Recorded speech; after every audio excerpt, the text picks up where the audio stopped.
Please give a warm welcome to Kristen.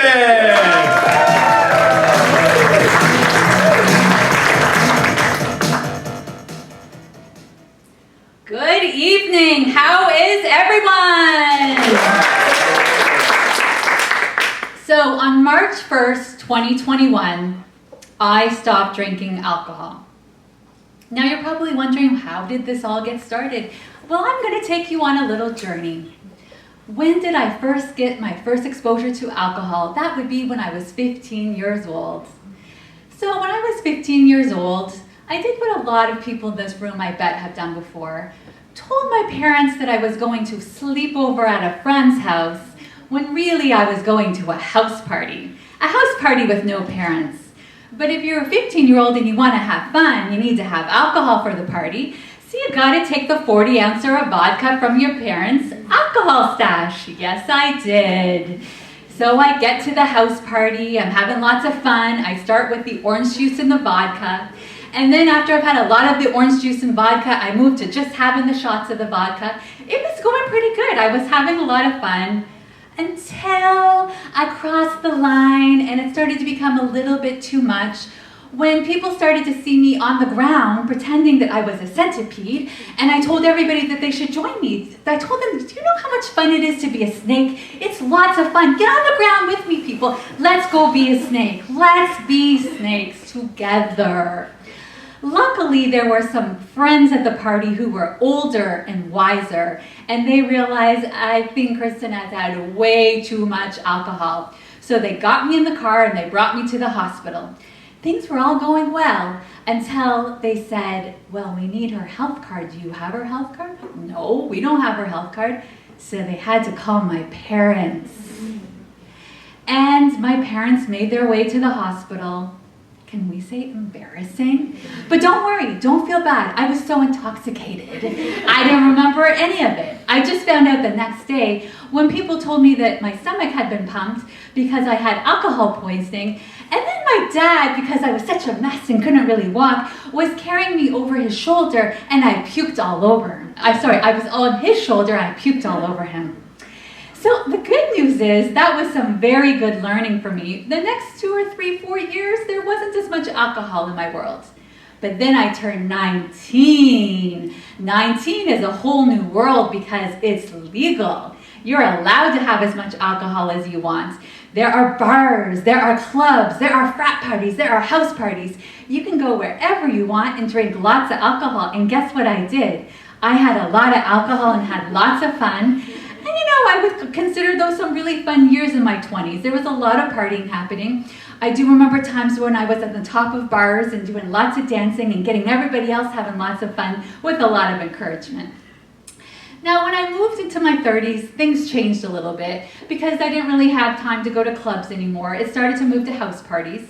And the house parties looked a little bit different. Now it was friends getting together, we're all drinking wine.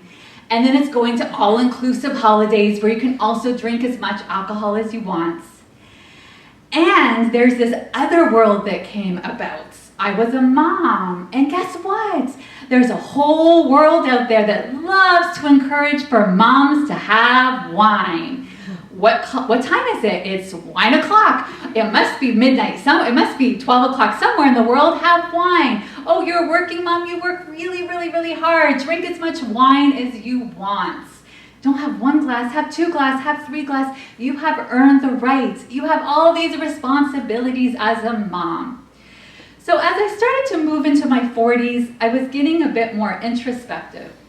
I started to ask myself some more questions. Why this fascination with drinking and drinking all the time and all of this conditioning everywhere saying if you want to have fun, you need to have lots of alcohol. If you've had a hard day, you need to have alcohol. I started to ask myself some questions, but I wasn't quite ready to let go of it. I had a bit of an identity that was associated with Kristen and her wine. Then I had an event. I was downtown. There was a lot of alcohol again because a lot of these business events, the alcohol is flowing, and there were several glasses of wine.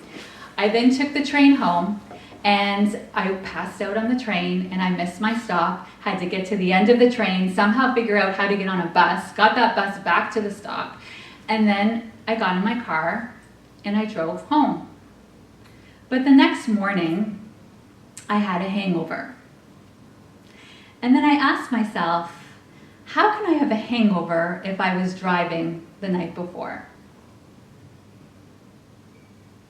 Maybe I shouldn't have been driving. So this is when I started to ask myself some questions. And if you have questions, where do you go? Of course, you go to Google.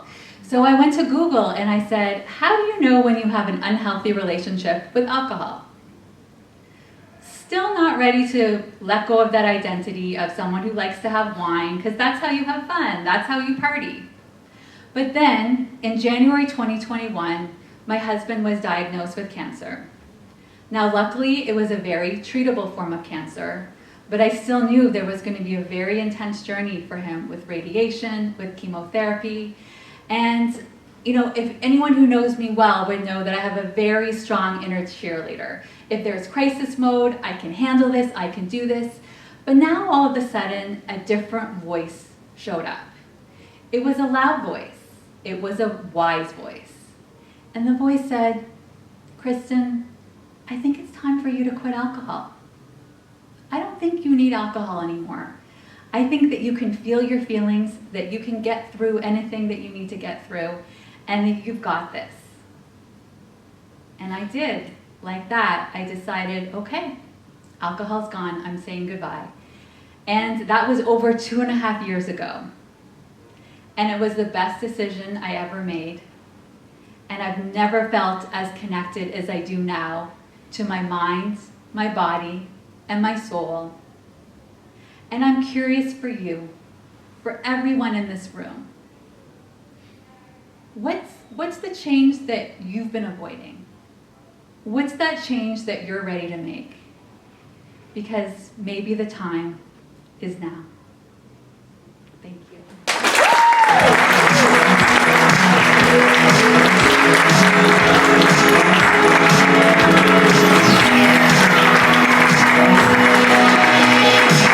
Keep it going for Kristen, everybody.